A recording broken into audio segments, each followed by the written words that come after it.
Hello, you're listening to the show where we bring you the latest in cybersecurity news, research, and leaders. My name is Mackenzie Jackson, and this is a Secure Disclosure.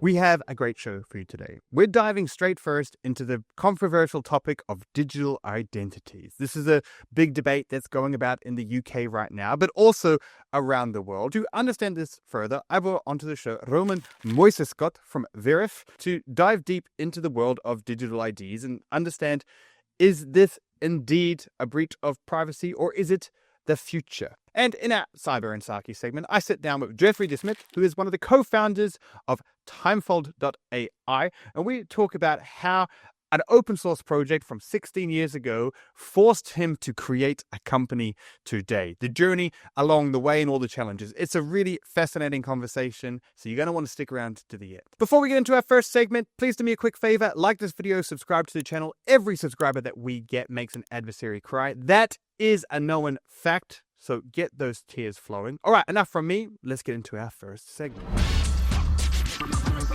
Digital identities aren't all that new. Estonia has had various digital identities since 2010, and Switzerland has very narrowly passed their plans to introduce voluntary digital IDs. But nowhere is the debate louder right now than in the UK. The UK have announced that by 2029, there will be mandatory digital identity, which has sparked some pretty fierce criticism. There's a petition that currently has over 2 million signatures to try and block this. Nevertheless, the government seems determined to push ahead. I wanted to understand this at the core. So I brought onto the show Roman Moisescott from Veriff. Now, Veriff is one of the leaders in digital identities. They not only are able to validate identity cards online, a service that you've probably all used if you've signed up to a bank or something similar online, but they also are specialists in the form of digital identities. One of the things I've first noticed about this whole debate is that a lot of people don't fully understand, myself included, what a digital identity is. Is it just a digital copy of your otherwise physical ID? And how does this information get shared? So I wanted to start just by trying to understand from Roman what a digital identity actually is. If you think about how things used to be in the offline world, it was very distributed. People have the ID cards in their pocket, they show it to someone. Now we're in kind of this transition phase where a lot of our lives have moved online, but these IDs are mostly still paper and plastic, right? And, they've been designed for the offline world, right?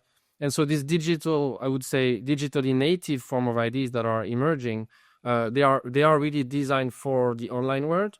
And in that way, they are designed with security and privacy in mind, in a way that is not necessarily the case with the physical forms of ID that we're used to having. So for example, if you're showing your physical ID and then you're capturing a photo of it to, let's say opening a bank account or even just buying let's say alcohol online, it has all of your details on it, right?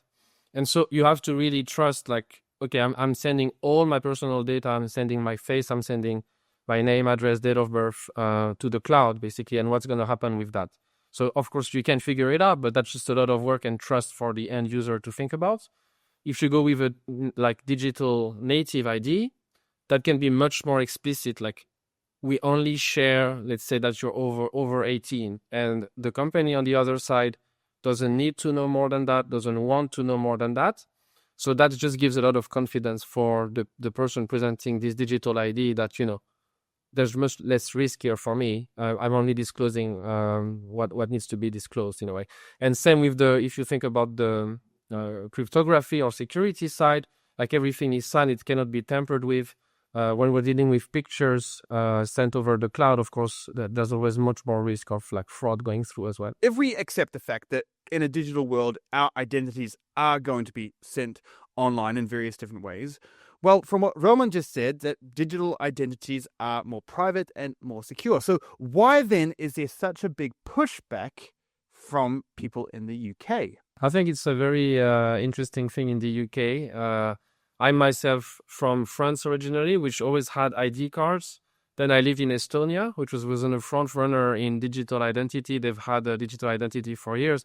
And in the UK, it's quite the opposite, where there has never been any form of national ID.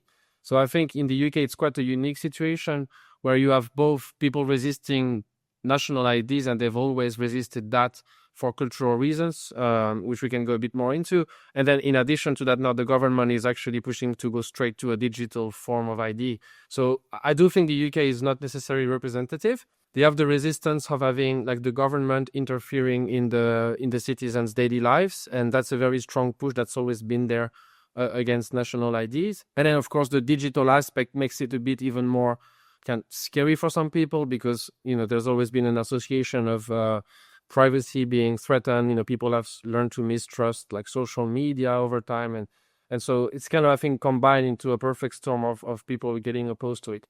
But at the same time, I think the mentalities have changed. Like even past governments in the UK, they really tried to get these IDs adopted and never really even managed to get within their own, MPs. Now they have more of a consensus across the political parties, and I think also the general public. They have, gotten used to using digital forms of anything, literally, and since the pandemic really increased a lot. So people have gotten a lot more comfortable with the idea that, things can be more efficient when done online properly. And, IDs could be also more efficient in this way. So I think that's kind of the unique blend that we have in the UK. But generally, the main kind of concerns that I see are really about both the government interference and the kind of privacy risk. Within that, there is a very unsurprising point, and that is that it's not really the technology that's being questioned here. It's the trust in the government, the trust that the government is going to secure this, maintain it, and prevent bad actors from finding out all of our identities. I really like what's going to happen in the UK because they will kind of force it. They have, what I'm seeing, if it goes through, right, with right to work, meaning that anyone who's kind of in the working population would need to have one. And I think that's the best way to build trust is, once you've seen it work in a use case, then, you start to trust it more. And on the other side of the spectrum, you have countries like Estonia, where, again, Veriff is headquartered and I was living for many years, where just there is no, like the whole country is like, it's the opposite, where like they expect digital ID as part of their lives as citizens and consumers as well. And if they don't have a digital ID option in anything like regarding the administration, they are, really upset and that becomes a complaint, right? So I think that's, that's a path that every country is at different stage at, but I think, it's going to take time, but at the end of the journey, we'll all be better off. There's another really important conversation to have in this, and that's the conversation about fraud. It's one of the reasons why the UK government is so determined to push ahead. Online fraud and identity theft is really rampant, and it's increasing at a very alarming rates. In fact, various own research indicated that there's a 21% year-on-year rise in online fraud. This combined with the fact that 1 out of every 20 identity checks conducted is actually with a fraudulent identity card. So in this changing world, there is a need for a better system. Whether it's what the UK is proposing or not, there needs to be a better system to be able to deal with this digital world. So I asked Roman why this fraud is so high, and then secondly, how digital IDs will actually help in solving this. You have more and more services going online. And so now, like what used to be an offline chain becomes online. And so there's more and more reasons, basically, to actually do this fraud to get something, right? Because in the offline world, it was kind of hard if you're like a kid, let's say, to pretend you're 21 years old. But in the offline world, maybe it becomes easier in some cases, right? So the incentives for fraudsters have increased. And at the same time, of course, it's become cheaper and cheaper to do. And I think the things we've highlighted is like, AI, everyone, like it's obviously like a lifting all the boats kind of situation. But of course, it also lifts the tide is also lifting for the fraudsters, right? So it's cheaper for them to do very effective fraud. If you think about what are the fraud that we see now, what is it mostly? It's fake documents, pictures that are photoshopped, and again, like the digital manipulation has become much easier and cheaper and more convincing to do.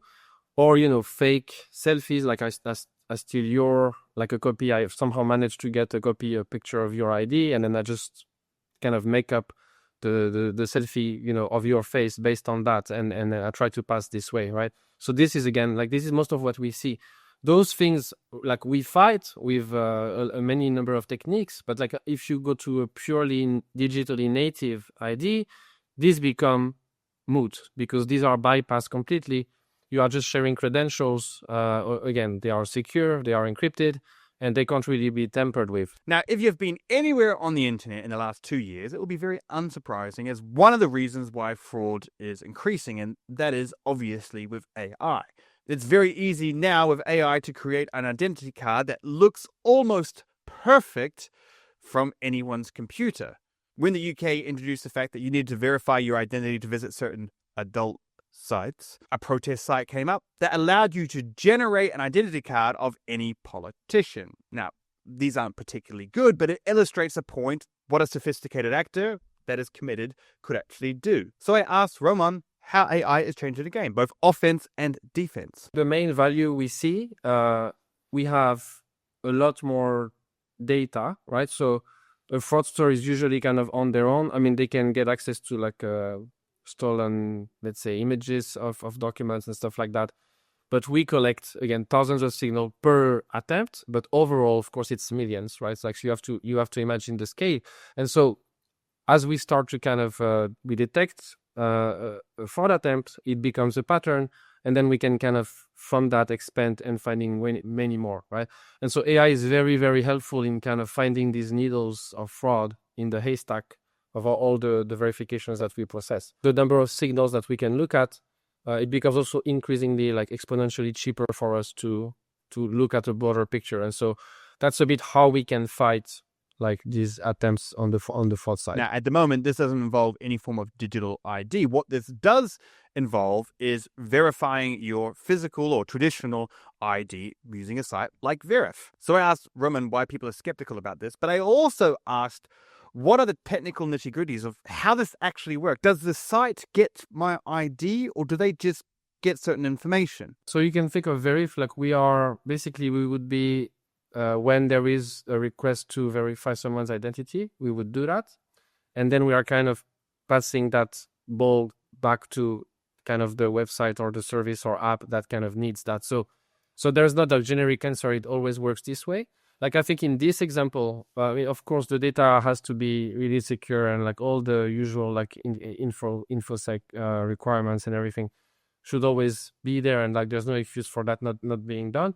But on the other side also, and this is very important for this ID data, like to really only collect what you have to, like a bit what I was talking about earlier. So for digital IDs, it's easier. Like you can say just get this and that.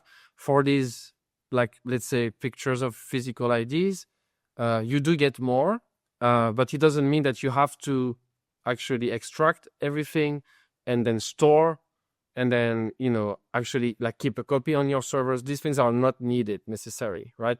And so for a service like this one, where I would say probably you don't need to know the name or the place of birth or things like that, and just maybe that the date of birth is enough or the gender, then maybe that's the only thing that they should keep really. And then if they had done that, maybe that like all these things we're talking about would have been prevented. So it's always like I would say the same rules apply as with any personal data, but like even higher bar when it comes to ID data. Now, on one side, you can think of this as a pretty reasonable approach. We needed IDs if we wanted to buy certain magazines in area years, so why don't we need ID to visit that type of site? Well, as Roman has been suggesting, it all comes down to trust. If you trust that the government has the best intentions, then maybe you'll be inclined to think that this is a good thing.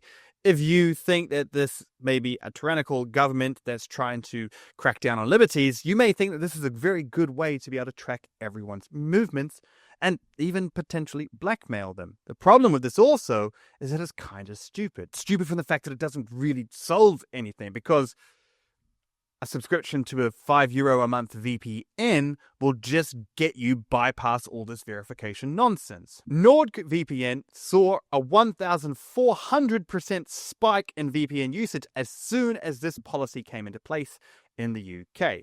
So I asked Roman, what is the point if all you need right now to bypass all of this nonsense is a VPN? VPNs, you can think of this, the current way that this is implemented, it kind of makes the bar a bit higher. So some people will kind of already be kind of prevented and like not go through and not want to go through the hassle or the cost of having a VPN. Some are really like okay to bear that cost. So of course it's kind of where again this use of VPN is because of the geo restriction, and we're a bit in this kind of transition period right now. So the way that I can see this evolving over time, you're going to like if it's just one country, then yes. As more and more countries start to adopt it or bigger regions, then for these content providers, it becomes a higher and higher risk of, having a fine or having find that they are not strict enough. And then they will make it so that probably it becomes the default way instead of, that's just for this one country. And so it's always economics with this kind of thing. So again, now we're in this emerging phase, and I'm not very surprised that this is the reaction, but I can really see that over time, both the user experience will make it less something that people want to bypass as the trust and the experience improve. And then also, as more and more countries do it, then I think the content provider will just make it the default. And regardless where you are connecting from, you will probably have to go through this. After sitting down with Roman, I have to say, I'm very convinced on the technology behind the digital ID. I think the part that's very obviously in question is the trust of it all. Do you trust that the government is doing this in the best interest? It's not something I can really comment on. But what I can say is from a technological point of view, I agree wholeheartedly that there is a better way to deal with identification, that perhaps some things should be behind certain verification checks. But do we just trust the current system to be able to do that? Well, I had one final question for Roman, and that's what he thought the future would look like, being someone that's immersed in all of this technology. I think it's inevitable. I really think, if you think back about the payments, how it's changed, even 10 years ago, paying with your phone was unheard of. And, now I live in London, and it was the same when I was in Tallinn, in Estonia. It's the opposite. Paying cash, it almost really becomes the anomaly. It's still accepted, but really paying with your physical card is let's say, I don't know, some tens of %, but then most people actually default and you present you with the thing to pay with the phone and that's it, right? And so it's so convenient, it's more secure, it's more effective on both sides, cheaper to process, that I think it's inevitable. There will always be a percentage of, the population, like with any of those things, that don't adopt it.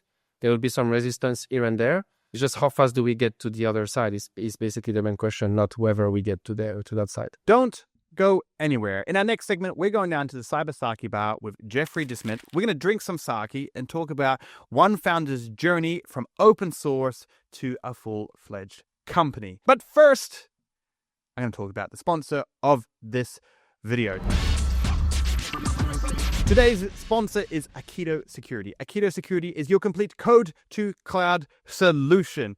It secures everything from the first line of code that you write to your runtime application in the cloud. It combines static code analysis, software composition analysis, secrets detection, cloud security posture management, runtime protection, and so much more. I would love to tell you all about their AI code fixes. I would love to tell you about their amazing code quality, but I just simply don't have time. But please do me a favor. If you're interested at all in security, head to aikido.dev and sign up for free. Create a free account and check your applications for any security issues. All right, enough about them. Let's get back to the episode. AI all feels very new and fancy, but actually it's been around for a long time. Geoffrey de Smet created OptiPlanner 16 years ago, an open source tool to help optimize scheduling in various different technological forms, long before ChatGPT or LLMs were ever a thing. Nearly 3 years ago, Geoffrey was forced to take his open source project and turn it into a company. We're going to talk about why that happened, what it looks like to be forced to create a company, and also the journey that he took as a technical founder and some of the challenges that he faced along the way. It is a fascinating conversation. So join me as I head to the Cyber Sake Bar for our segment of Unfiltered Sake.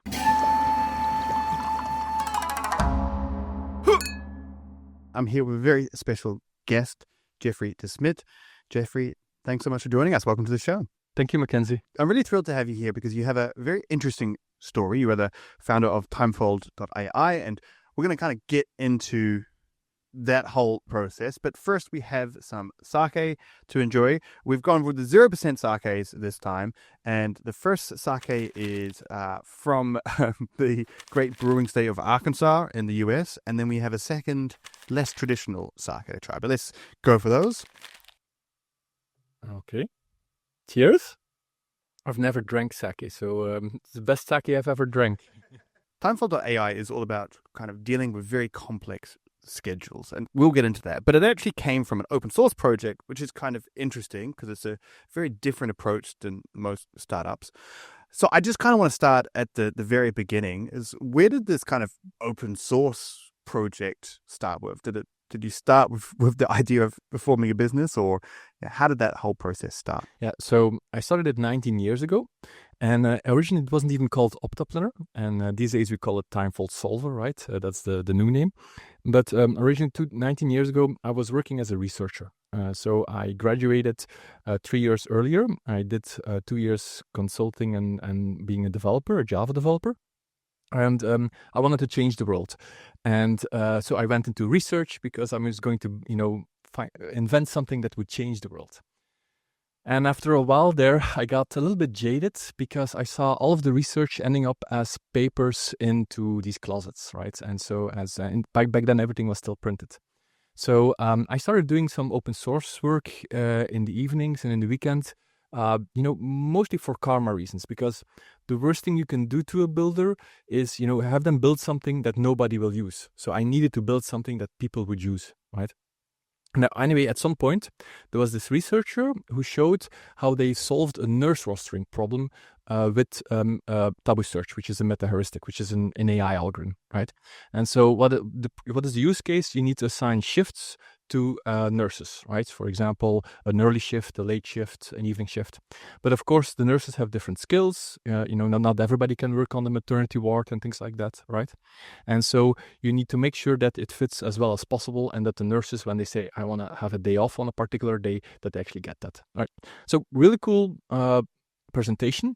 And he was explaining how it took him like a month to do the algorithms part and 6 months to do the scoring part, like figuring out, if you have two shifts at the same time, if they block or not, right? And so what happened was that 6 months, I figured, like, why does it take so long? And the real reason was not just because of the complexity of the constraints, like you cannot have two shifts at the same time or somebody cannot do particular skill, but because of the fact that you need to do something called incremental score calculation, which is the ability to say you have a particular solution, you make a small change, and then you recalculate the new score of the new solution, of the new schedule, and check if it's a feasible schedule, if it's a good schedule. And you want to be able to do that not 1 time per second, but 100,000 times per second. And so to be able to do that, to be able to scale, you need to do that incrementally. And that took him 6 months to develop. Now, I was looking at that presentation there, and I was looking like, I've seen an open source project that can do this for us. I've seen a rule engine like 6 months ago at this developer conference. We need to do that. And of course, they just completely ignored me, right? But the holiday, there was a summer break, and I figured, like, I'm going to do this, right? And so I did. I created this proof of concept. I came back and like, okay, it works. And I remember the professor there looking at me, smiling like, yeah, you know nothing of this, and this will lead to nothing, right? Which was fair at the time because it was basically a proof of concept of a proof of concept, right? So I started doing that, continuing that in my spare time, because there was this competition, an international timetabling competition where we need to assign lessons to schools, so to teachers and to mostly to rooms and to time slots, right? And there was this academic competition, and they pointed me out to that, and I said, okay, I'll try my little framework on that, and I spent a couple of months in my spare time doing that. And I ended up 4th in that competition. So I figured, like, there needs to be something there has to be something useful into this, right? Now, at some point, it was all absorbed by Red Hat. Like, how does that happen? How does Red Hat end up kind of taking control or owning or participating in an open source project? Weird ways sometimes, right? But what happened for me, right? After a year, I was building this, and I saw there was an IRC channel. If you still remember that, this is real-time chat, like the Discord from back then. And so, and there was an IRC channel of the rule engine I was using, the open source project I was using under the hood, where I was writing the meta heuristics, and the rule engine was doing the score calculation for me, right? So I joined that, and I basically got invited there to host my project as an incubator sub-project there, like a sub-project, right? And that rule engine was called Drools. And so my thing was called Drool Solver, right? In hindsight, naming a project Drools is not good for business adoption. So after a few years, I joined Red Hat. Mostly I got hired to work on the Drools rule engine. And so in my spare time, I was still doing what is now known as Timefold Solver, right? What used to be known as Optoplanner. But then by 2013, they saw actually people using it all across the world. And they had customers asking for, like, can we get support on this? And so they started selling support, and they told me, yeah, you can work full time on this. So my hobby became my job. I was very happy because that's the only thing I wanted to do. And so that's how it started. And then for the next 9 years, I worked on it in Red Hat, and we built out a team and, more and more users across the world, and everything went beautifully.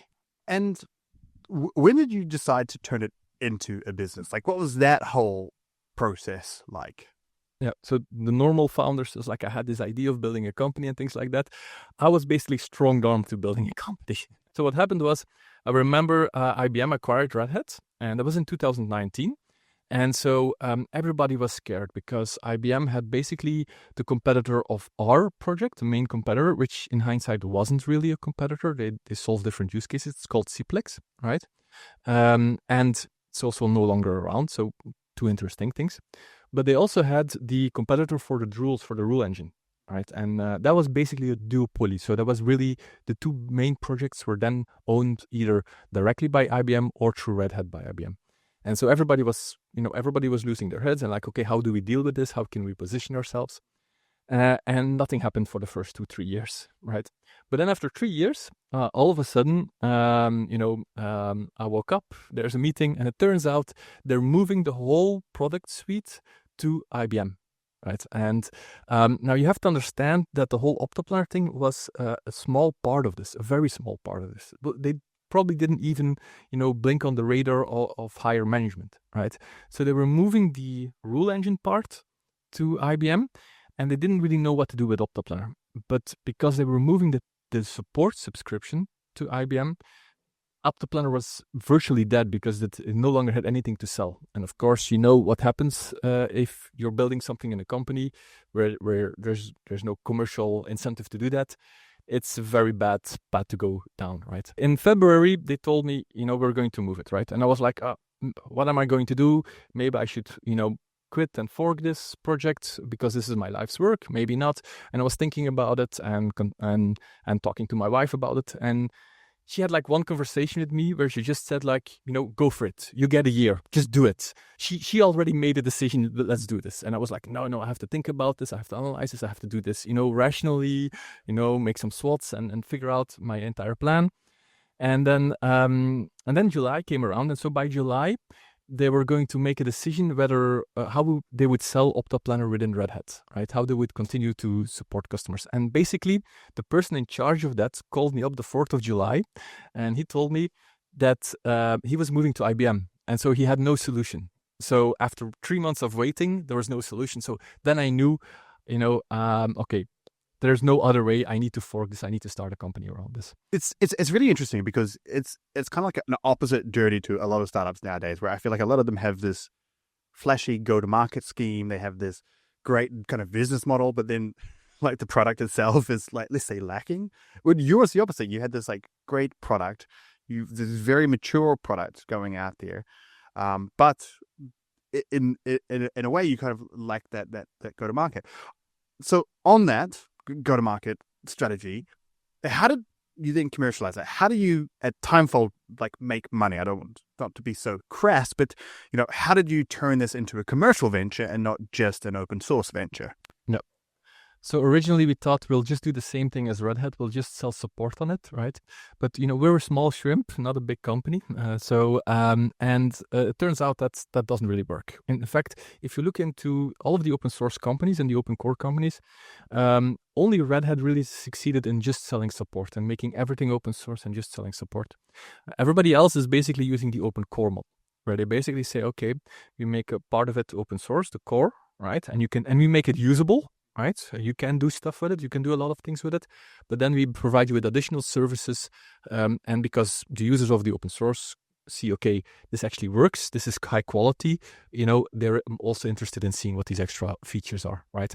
So what we've done is we've started building REST APIs on top of our solver. So basically, you have the solver. You can solve any planning problem with that. You still can, right? Just like in OptaPlanner, you can do this with Timefold Solver. And then on top of that, we are creating a REST API specifically for field service routing, specifically for employee shift scheduling, for job scheduling, and for last mile delivery and pickup and delivery routing. So basically, instead of you saying, okay, I need to configure this whole thing and I need to configure my constraints or actually program my constraints, you can actually just send in your data. Here's my vehicles. Here's my stops that I need to do. Here's the skills I need per stop and things like that. And it will solve that for you and give you back the answer. So it's a very easy to use REST API, which basically, you can skip a lot of development this way. When we started the company, one thing we saw very clearly is we had this very mature product and this very immature go-to-market, right? We had no clue what we were doing on the go-to-market side. We knew everything what we were doing on the product side and so using real-world planning, solving real-world planning problems, right? So, but how that started out was I didn't know anything of building a company. I had never founded a company, but I knew I didn't know much about it, so I started reading some books. One book is really good. It's called The Founder's Dilemma. And it's a very thick book. It's very slow to read, but it really goes to most of the steps you need to know. And one of the interesting things this book told me is you need to look for a co-founder or co-founders who don't have the skills you have, right? Who have opposite skills, who are very diverse and related to you. So I was talking to somebody, but that person couldn't join in the end, and so I ended up contacting one of the VCs in Belgium. I had a friend of mine, a CTO at a local Ghent startup, told me you have to talk to this person, and so I sent the investor a mail and said, like, okay, I'm looking for a co-founder. I think I have an interesting project. And he said, okay, let's meet up for 30 minutes, actually right there at that bar over there. And I remember sitting there for 30 minutes and I came in and I start talking and I start showing like, okay, this is what the product does and this is what I want to do with it and things like that. And I end up talking for 2 hours. And after like 2 hours, I'm like, is this okay? And he says, like, keep going. So I figure like, okay. I have an investor already, and now it's just he'll find a co-founder for me, and we'll have this running in no time. And so when he got to go home, he actually called my co-founder, and he told him, like, I have something here. It's an interesting project. There's no way this is investment ready. We need somebody who knows how to do business to add here, right? So I knew that, but I was looking for a salesperson. Now, what you don't need you need a salesperson, of course, too. Somebody who can sell, business-minded person, but you need somebody who can build an organization, right? And so my co-founder, Maarten, the investor, connected us. And so we started talking and we started figuring out, okay, how are we going to, build a company around this, basically. So let me just kind of ask a stupid question is, why can't you just take all the scheduling data that you have, put it into ChatGPT and have it create a schedule for you? What is the difference between what you do? I believe you used the word heuristic AI. So like how does ChatGPT kind of differ from that? Yeah, you can do that, right? You can give it all of your data, say, generate me a schedule for this. And it will look good if you're on first sight, right? But if you give it to somebody who actually has to make these schedules for like big industries, for like factories, or for like field service routing, right? They will take one look at it and tell you, okay, that's a mistake, that won't work. Here's a hard constraint broken, right? This is where it's infeasible. Yeah, they do this every day, right? And they can spot out the mistakes easily. Now, the problem with this entire with complex scheduling and routing is the bar to get something feasible, to get something usable you can use in the real world is extremely high. It doesn't have to be like, 80% is not good enough. It needs to be for the hard constraints, it needs to be 100%. The interesting thing I always say is like, do you know that quote where you say like programming is like writing a book, except if you have a punctuation error on page 352, the whole thing becomes useless. I haven't heard that before, but I love it. Yeah, it's a great quote, I think. Well, planning problems are a little bit the same, except for the difference that if you have that punctuation error on page 357, right, you can go in and fix it. If you try to do that with a plan, where you have this huge plan and there's a small hard constraint broken somewhere, and you try to fix that, you often break more stuff than you fix. Yeah. So it's really hard to come up with a plan that fulfills all hard constraints. Now, when you now look at how LLMs solve this, what they do is they work stochastically, right? So they remember part to say, like, if it looks like this, I'm going to do the same thing, right? And these kinds of techniques simply don't work on scheduling and planning problems because they are inherently what the mathematicians calls NP hard, which basically means that it is the famous P versus NP question, but basically means there's no simple way to just say if this is the input, this is the optimal schedule or near optimal schedule. Right, you have to basically look through almost all possibilities. You don't have to. There's better ways. You can look at the most promising solutions first. But just to give you an idea, if you want to look through all possible solutions, if you want to brute force this, and you're assigning something like 100 shifts to 20 people, right, to 20 employees, you will actually have that's 20 to the power 100 solutions, and that's more than the minimum number of atoms in the observable universe. So there's no ways you can brute force this, right? And so the LLM, what it does, it looks for patterns and it starts building apart, right? But so it breaks hard constraints all over the place, right? Now that being said, the LLMs are very useful because what they can do is they can provide you an interface to a solver like Timefold, right? And so just like they can provide an interface to a calculator, if you ask it what is 5 plus 7. Let's hope it doesn't try to solve it itself. What it does, it gives to a calculator 5 plus 7 is. It's interesting the way that you describe it because you're really describing it as building this specific model, this heuristic AI model, right? But it's quite different to, I think, how a lot of us kind of are experiencing AI when you have these like gigantic AI models that do everything. Now, they do everything kind of poorly, but they do everything. So it's not machine learning. You don't train it. There's now a few techniques where you can say, I'm going to use a little bit of machine learning in there, similar like how they did for AlphaGo, right? Where they solve the Go thing with traditional algorithms, but at the leaf parts they interject and put some machine learning.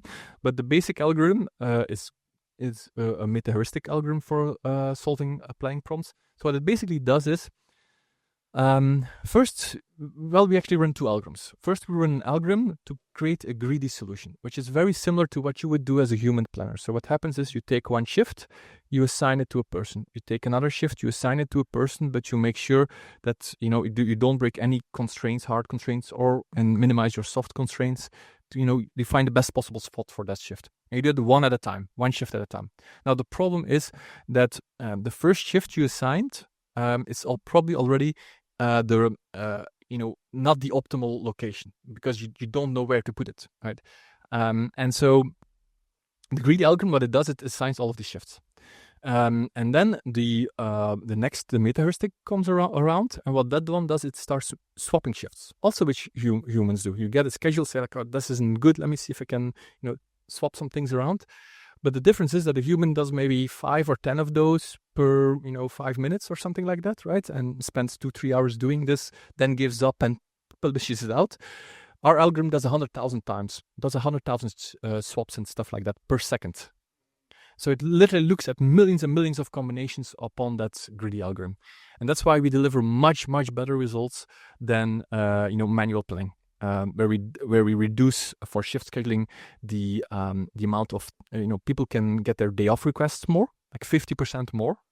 And also in vehicle routing, we reduce the travel time a lot and the fuel consumption a lot.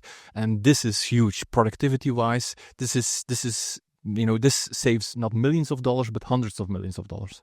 there's a line on your website that's something along the lines of, "We will save you thousands of hours in scheduling, but we can't write an email for you." And I loved that line. Is this something that you experience being in AI? Are there lots of kind of processes going down with these specific AI models, or is all the attention and kind of sexy VC funding going to these kind of gigantic LLM type models in your experience? Well, there's definitely sexiness in AI technology and LLM technology where you can talk to for VCs, and there's definitely a big demand for that. And of course, the last few months we're seeing some slowdown in the capabilities of it going towards AGI, right? Now that being said, I think we've seen a number of these waves, right? Let's call it high pace or whatever you want to call it. We've seen it with cloud, we've seen it with blockchain, we've seen it with mobile, we've seen it with augmented reality, and these had very different results. For example, cloud, everybody's using cloud, right? So, and I do believe that AI is fundamentally changing the game, right? Now, of course, in the beginning of cloud, people didn't really know what it was useful for and where it wasn't useful for. Right. Same thing with mobile. I remember actually putting my solver on a mobile phone. Right. You can still do this today. It's completely useless because what you need to do is you need to solve a planning problem for where a lot of people are involved. Sometimes 10,000 employees are involved in a single schedule. Why would you want to do that on somebody's phone? Right. You need to bring all the data together, right? And you cannot distribute across the phones, right? So it's completely useless, right? But still, everybody was saying, "Oh, mobile is the big thing, right?" So we got like, okay, build something for mobile. We've spent the Red Hat a lot of resources on trying to do something with edge computing around Optiplanner, Timefold. It doesn't make any sense. So the same thing is happening, I think, with the AI wave. We're saying, okay, everybody needs to use AI. If you're not thinking about AI, if you're not doing something. And what we're seeing right now is basically we're seeing the good and the bad use cases being separated from each other. Take the note takers; those are brilliant, right? Those just work.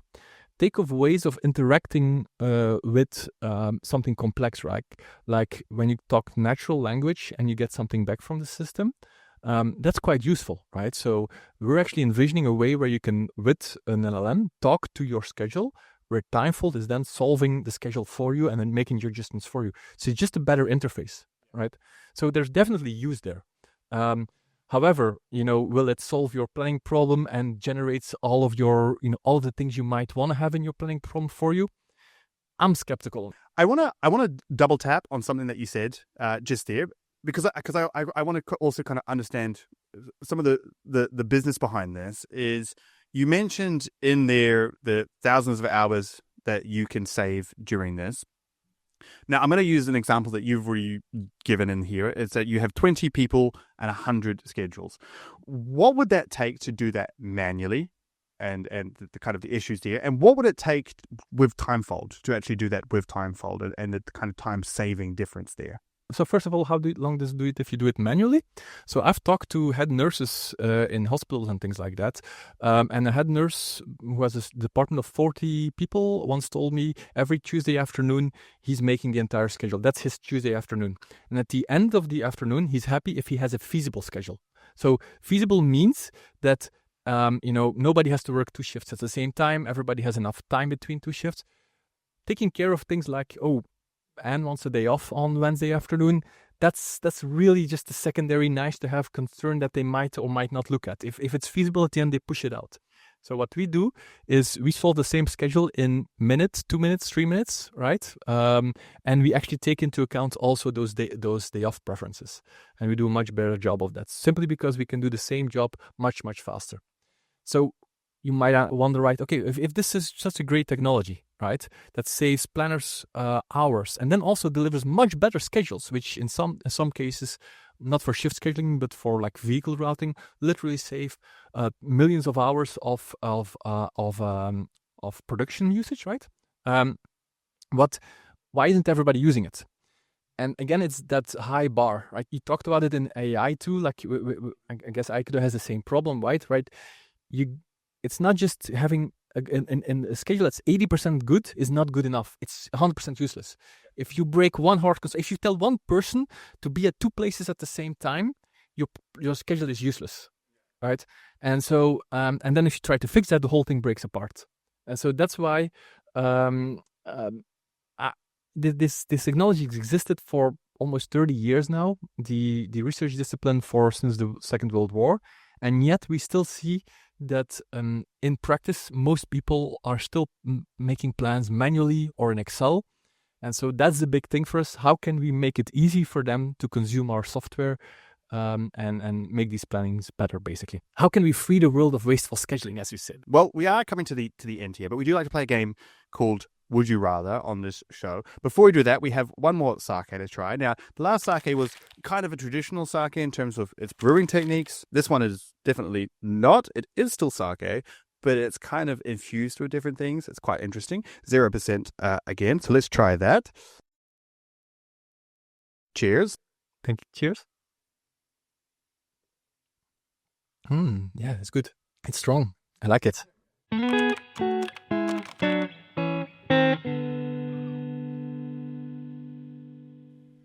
Would you rather have all of your scheduling done by ChatGPT, and you cannot use Timefold because I know that you'll want to kind of use that, but either used entirely by ChatGPT or you have to manually do it? What would you rather? 100% ChatGPT, right? Yeah. And can I ask it to use a solver like Timefold to generate code for that? You can allow it just because that was sneaky, but yeah. Depends on the complexity of the problem, right? So if it just has like 3 or 5 constraints, if it's like a very, what I call an academic problem, like vehicle routing where you need to send number of vehicles around the country, they have a capacity, they need to deliver a few items, right? Then I would say, okay, let's use ChatGPT because it can actually generate the code for that quite well already. It just copy-pastes it from our library or some of the others examples, right? And then you just run that, right? And it just runs that.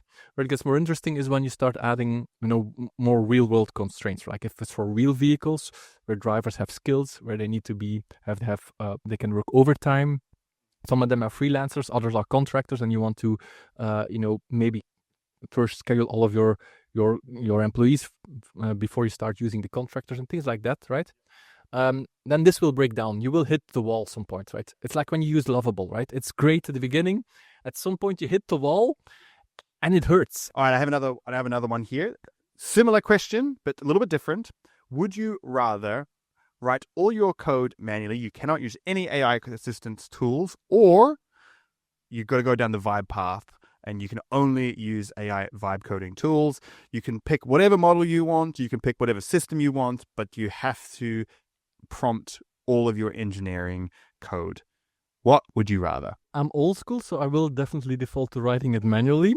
I do use, ChatGPT and Claude and things like that to ask it questions and get back, how do I solve this method or how do I do that? I was programming with my daughter yesterday, something on Android. I haven't done Android development in 15 years, so I was using that to show her, like, this is how we do it, right? But that being said, if it's a serious project, if something that has to go in production, definitely manual coding. If it's a prototype where it's just for a PowerPoint presentation to show, look, this is possible to inspire people, then I would definitely consider also the vibe coding approach. Well, thanks, Geoffrey, for coming here. It's been a fascinating conversation. I really look forward to seeing Timefold.ai evolve over the years and hopefully have you back on the show. So thanks so much for being here. Thank you, Mackenzie. Thanks. And that's all we had for you this week. I hope you enjoyed this episode. Remember, a new episode of The Secure Disclosure comes out every single Thursday, so make sure you subscribe to the channel wherever you're watching or listening to this. Please give us a thumbs up or a 5-star review. It really helps us continue this. We're trying our best to make this content as engaging and informative as possible. So until next week, stay safe and stay secure.